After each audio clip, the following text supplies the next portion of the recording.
Welcome to my channel. I'm Kidest, and you're tuning into my Good News from Around the World series. In this edition, I bring you what went right all around the world in July 2025. Now, if you're new to this series, I've been doing a monthly update of breakthroughs, innovations, and really fascinating discoveries made by scientists, healthcare researchers, and you name it all around the world. There's a lot of good going on. There's a lot of positive progress happening in just about every sector all around the planet.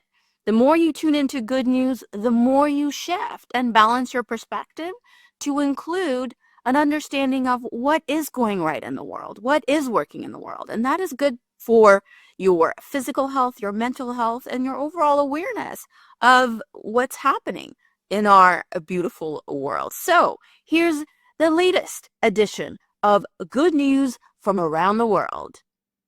In our first good news, a new gold system was discovered in British Columbia, Canada, in an area previously covered by a glacial ice, highlighting how ongoing climate changes are opening up new opportunities for exploration. Additionally, a new study revealed that ancient river landscapes are hidden beneath the East Antarctic ice sheet, a finding that could help scientists better predict the effects of ice melt. Now, why is this good news?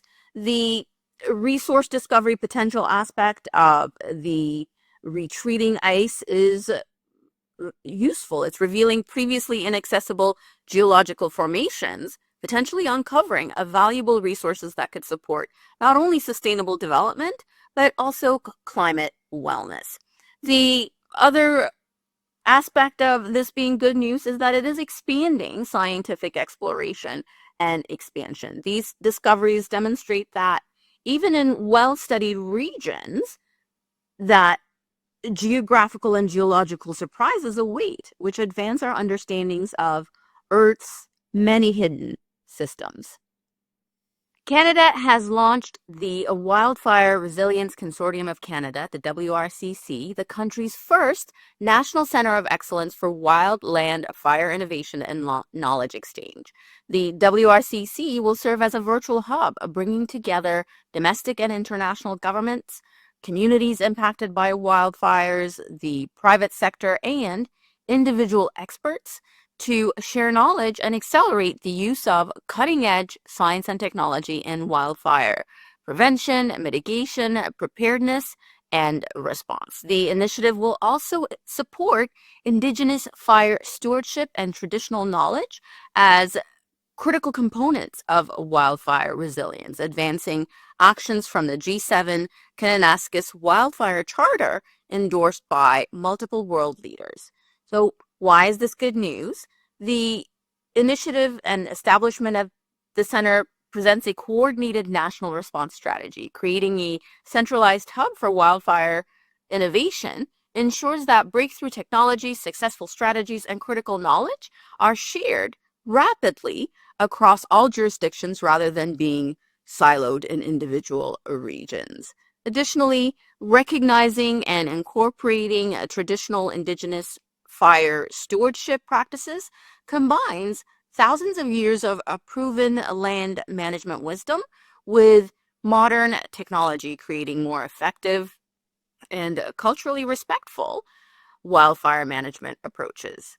By facilitating a knowledge exchange with global partners and implementing G7 endorsed strategies, Canada can rapidly adopt and adapt the world's best wildfire management innovations while sharing its own expertise internationally.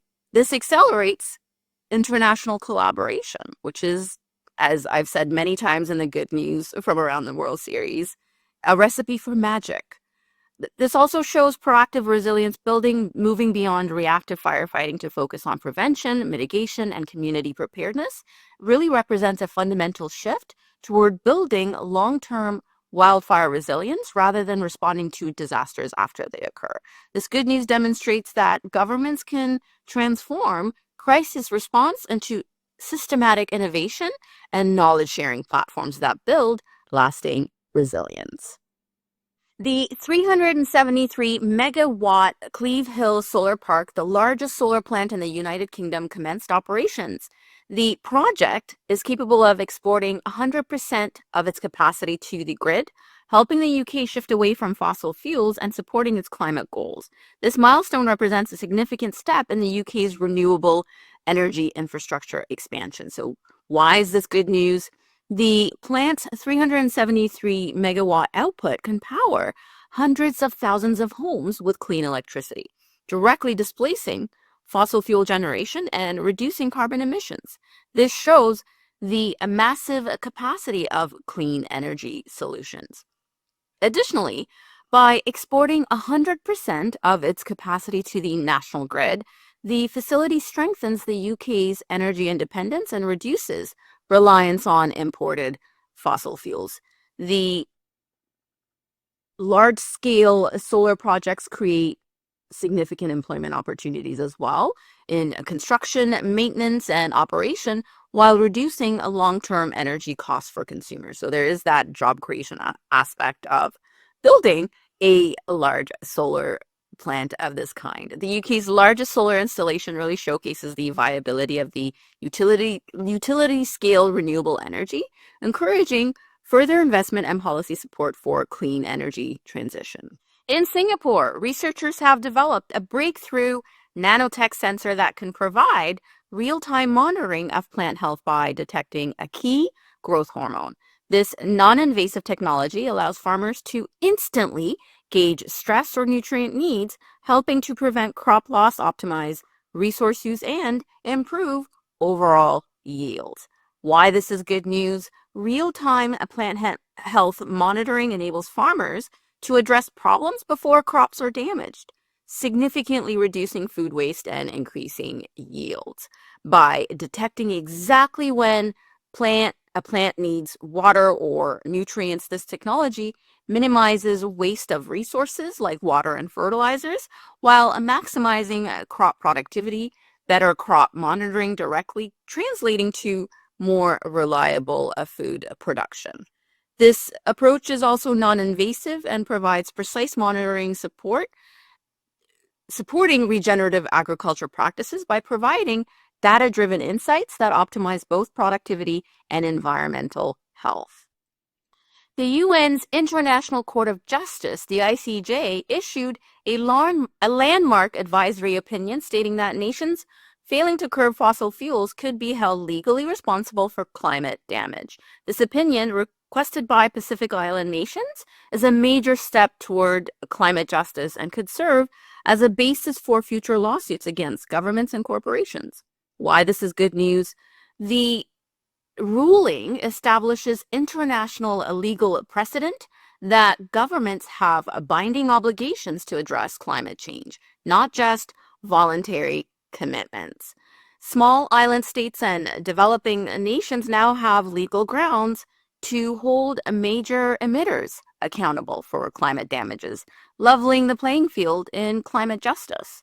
The ruling could extend to legal responsibility for corporations, creating powerful incentives for businesses to accelerate their climate action beyond current voluntary measures.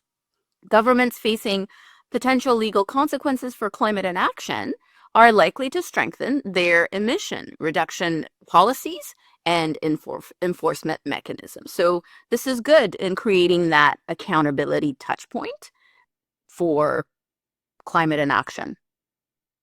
In British Columbia, the provincial government has introduced new tools for local governments to increase housing supply, including a renewed focus on the Housing Needs Report. These reports require municipalities to identify their housing needs for the next 5 and 20 years and to update zoning bylaws to meet those goals, ensuring a more strategic and data-driven approach to housing policy. Why this is good news? The requirement on municipalities to analyze and plan for actual housing needs using data eliminates guesswork and political resistance, creating policy based on measurable and measured community requirements. The 5 and 20-year planning horizons require communities to think beyond short-term politics and create sustainable housing strategies that anticipate future growth and demographic change. Mandating that zoning bylaws align with identified housing needs creates legal and administrative pressure to remove exclusionary zoning barriers that have historically blocked the development of affordable housing. BC's systematic approach provides a replicable framework for other jurisdictions facing housing crisis, demonstrating how government policy can drive local action through clear requirements and data-driven accountability. New AI tools are accelerating fusion research with breakthrough capabilities. A new AI tool developed by CFS, PPPL, and Oak Ridge is capable of mapping fusion plasma heat in milliseconds, helping to protect reactors and advance the technology. Additionally, Helion, a private company, broke ground on its Microsoft-backed fusion power plant, marking a significant step toward making fusion a commercial reality. Why this is good news: a real-time plasma monitoring addresses one of fusion's most critical technical hurdles, protecting reactor walls from extreme heat while maintaining the fusion reaction. AI-powered optimization could compress the decades-long development timeline for fusion power, bringing clean, unlimited energy closer to reality. So accelerating that timeline is a big bonus. Corporate backing from Microsoft and breakthrough companies like Helion demonstrate that fusion is transitioning from pure research to commercial viability. Successful fusion power would provide a virtually unlimited clean energy without any radioactive waste, which would revolutionize global energy systems and increase energy availability. So the development of clean energy through nuclear fusion progressing into, a commercial reality is another win for transitioning to clean energy. Progress in parental leave and family-friendly policies was a highlight of July. New Zealand introduced increased weekly parental leave payments and expanded eligibility for primary caregivers who are not the birth parent. Spain introduced new regulations to extend and make parental leave more flexible, providing more support to families. And Australia's maximum parental leave pay increased by 2 weeks on July 1st, and as part of a phased plan to reach 26 weeks, demonstrating long-term commitment to improving family leave. Why this is good news: employers recognizing the value of parental leave is beneficial for many reasons. It enables both parents to participate equally in caregiving, reducing workplace discrimination against women, and supporting more equitable career advancement. Extended parental leave also provides crucial bonding time and support during an infant's critical early development period, leading to better long-term health and educational outcomes. Thirdly, the increased parental leave payments reduce financial stress during a vulnerable period for families, allowing families to focus on health and bonding rather than economic survival. And lastly, coordinated improvements across multiple countries on parental leave really demonstrates growing international recognition that supporting families really benefits entire societies through healthier communities and stronger economies. So there you have it, just a few highlights of what went right around the world in July 2025. And here is your opportunity to focus on what's working in your community. What went right? What's unfolding well? What came through? What breakthrough? What innovations? What accomplishments demonstrated progress in your own community? Here's your invitation to focus on the good. Hey, thanks for tuning in to my YouTube channel. To stay notified on when new videos on manifestation, consciousness expansion, and more are available, hit that subscribe button and you'll get notified.